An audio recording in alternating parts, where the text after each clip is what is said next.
السلام عليكم، ان شاء الله كامل تكونوا بخير. راكو تشوفوا الباكي تاع الكاطو هذا خاوتي، طلع اجيال واجيال وانا واحد من هذاك الجيل. في صغري ما كنتش نراطي تشخشخ، جامي راطي تشخشخ، نشفالها كل يوم عندي باكي هكايا لازم تشخشخو بالحليب. خاوتي بزاف بلين. بون بيمو ماشي انا اللي نهضر عليه، سيرتو هذا بيمو قالت ماشي انا اللي نهضر عليه، هو اللي يهضر على روحه. الباكاجينغ هذا اللي راكو تشوفوه جامي يتبدل من اول اصدار تاع بيمو قالت.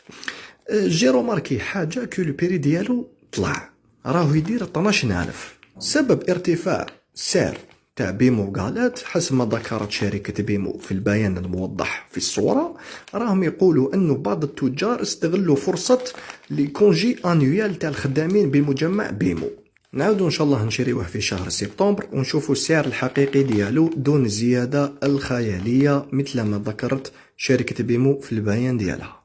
راكو تشوفوا الحبة تاع البيمو هذه يا خاوتي في لي بوردور ديالها نورمال، في الذوق عادي، ولكن لما توصل للوسط تتلاقى بواحد الذوق مغاير يا جماعة الخير. يلا اكتبوه لي في لي كومونتير. ديروا ابينو.